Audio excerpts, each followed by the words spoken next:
bab pada menyatakan semua benda yang baik itu dikira sebagai sedekah.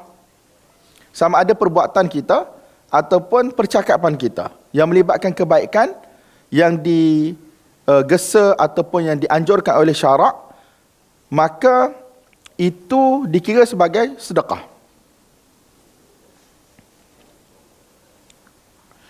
Wa bihi qala hadatsana Ali ibn Ayyash qala hadatsana Abu Ghassan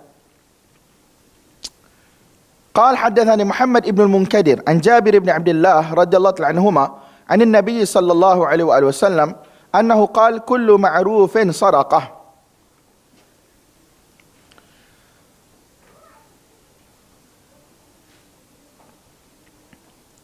Dalam riwayat Ad-Daraqutni dan Al-Imam Al-Hakim rahimahumallah, ada penambahan lafaz wa ma anfaqar rajulu ala ahlihi kutiba lahu bihi sadaqah.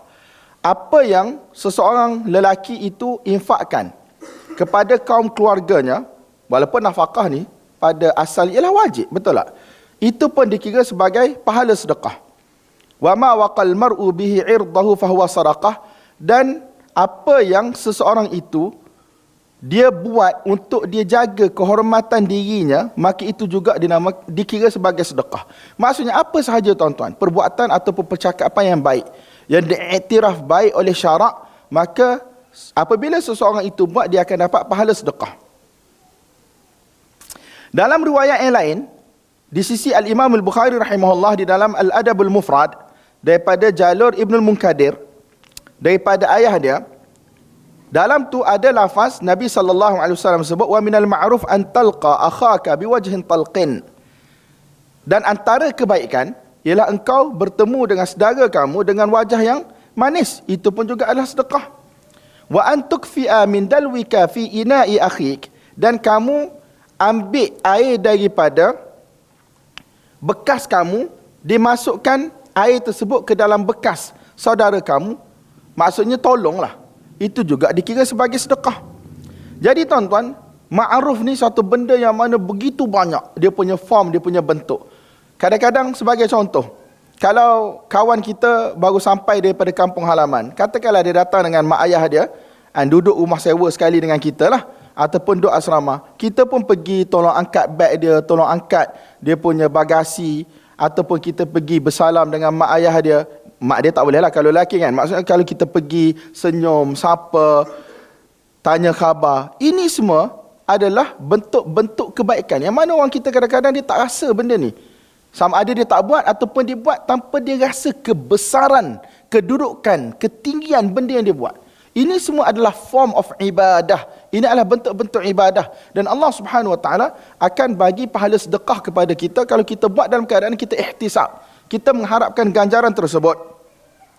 Nampak tak? Wa bi qala hadatsana Adam qala hadatsana Syu'bah qala hadatsana Sa'id ibn Abi Burdah ibn Abi Musa al-Asy'ari an abihi radhiyallahu anhu an abihi an jaddihi radhiyallahu anhu annahu qala qala an-nabiy sallallahu alaihi wasallam ala kulli muslimin sadaqah. Qalu fa illam yajid qala fa ya'malu bi yadayhi fayanfa'u nafsahu wa yatasaddaq. Qalu fa illam yastati' aw lam yaf'al qala fa yu'inu dhal hajatil malhuf. قالوا فإن لم يفعل قال فيأمر بالخير أو قال بالمعروف قال فإن لم يفعل قال فيمسك عن الشر فإنه له صدقة. Tengok ni tuan-tuan, Islam membuka pintu kebaikan seluas-luasnya untuk kita dapat pahala. Sebab tu kata para ulama, orang yang mana pada hari kiamat dia datang dalam keadaan rugi, tidak ada kebaikan dalam buku amalan dia, saya tak tahulah mereka tu di dunia hidup buat apa. Faham tak? Padahal pintu kebaikan untuk dapat pahala sedekah ni satu benda yang begitu luas dibuka oleh Allah Subhanahu Wa Taala. Allah Subhanahu Wa Taala tidak restrict sesuatu pintu kebaikan itu kepada benda tertentu sahaja. Allah Taala buka kullu ma'ruf, semua benda yang baik yang disuruh oleh syarak, yang digesa oleh syarak, itu semua sedekah. Dalam hadis ni Nabi SAW kata ala kulli muslimin sadaqah, ke atas setiap orang Islam itu adanya kewajipan untuk bersedekah. Dan sedekah ini bukan satu benda yang fardu, bukan satu benda yang wajib secara ijma'. Maksudnya digesa untuk orang Islam tu bersedekah atas dasar sunat. Nampak tak? Kemudian mereka berkata, para sahabat berkata, kalau orang tu tak ada duit, sebab bila kita sebut sedekah ni, yang pertama sekali kita akan nampak ialah harta benda lah. Sahabat kata, kalau seseorang itu tidak ada duit untuk bersedekah. Nampak tak?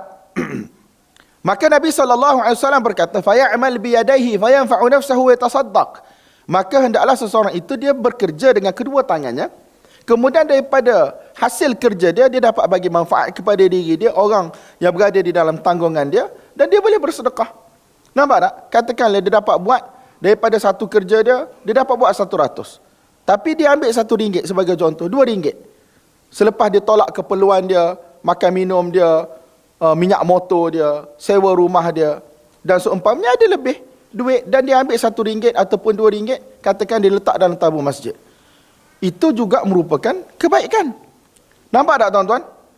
Qalu, mereka berkata, kalau tak mampu ataupun dia tak nak bekerja, Nabi SAW kata, ada lagi cara kalau dia tak ada duit ataupun dia malas nak cari duit. Dia cukup-cukup makan je, dia tak nak cari duit untuk dia bersedekah. Maka Nabi SAW berkata, fayu'inu dhal hajatil malhuf. Maka dia tolonglah orang yang mana berhajat ataupun orang yang mana dizalimi. Nampak tak?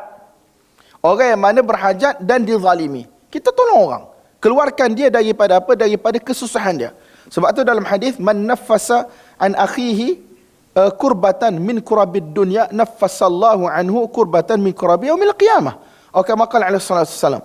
Sesiapa yang mana dia mudahkan bagi kawan dia tu dapat bernafas daripada kesempitan kesusahan dunia, satu kesempitan kesusahan dunia, Allah Subhanahu wa taala akan mudahkan untuk dia satu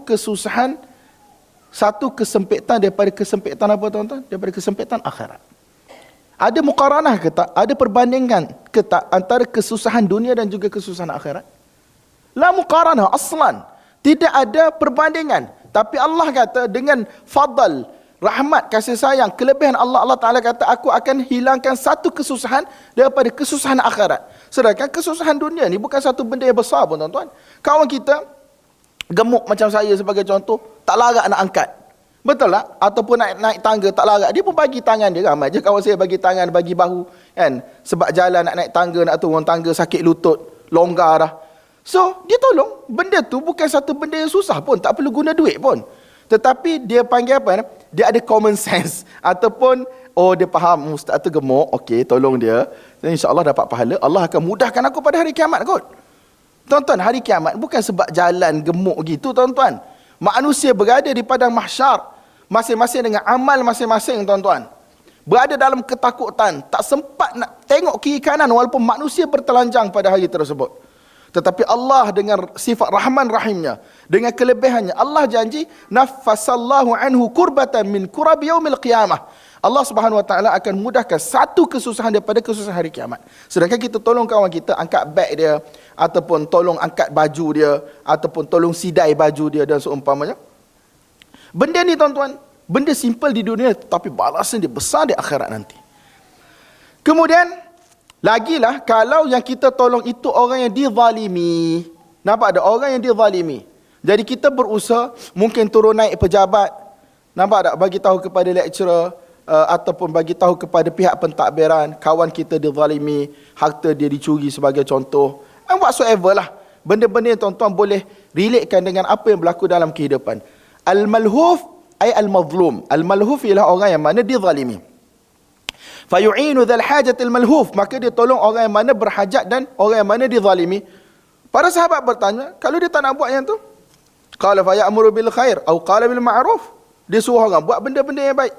Bukan benda susah tuan-tuan. Tahu hari ni ada daurah ataupun waktu-waktu lain ada daurah. Dia pun send forward WhatsApp poster ke apa ke WhatsApp group kawan-kawan. Jom kita pergi kelas, jom kita pergi masjid. Benda simple. Itu juga dikira sebagai sedekah. Dan sahabat tu kata, kalau dia tak nak buat juga, qala fayumsiku 'anil syarri fa innahu lahu sadaqah. Dia menahan diri dia daripada melakukan keburukan, sama ada pada perbuatan dia ataupun pada percakapan dia. Nampak tak tuan-tuan? Maka itu juga akan dapat pahala sedekah. Orang duduk dalam rumah, sewa beramai-ramai ataupun dalam asrama. Dia susun pinggan dia elok-elok, dia basuh pinggan dia elok-elok, dia tidak kotorkan tandas sebagai contoh, dia buang sampah elok-elok, dia tak menyusahkan orang tuan-tuan. Nampak tak? Bila dia tidak menyusahkan orang, dia tidak menyusahkan orang, maka perbuatan itu pun dikira sebagai apa? Dikira sebagai sedekah. Maksudnya, kalau kita duduk dalam rumah sewa ni, tuan-tuan, banyaklah orang. Ada orang Malaysia ni, terutamanya kalau dia dengar video ataupun dia tengok video, dia tak suka guna earphone sebagai contoh. Orang duduk tengah tidur, dia pasang video kuat-kuat, mengganggu orang tidur ataupun bercakap kuat pada waktu orang tidur. Kalau dia bercakap slow ataupun dia tengok telefon dia, dia pakai earphone sebab dengan niat untuk tidak mengganggu orang lain, itu pun pahala sedekah, tuan-tuan.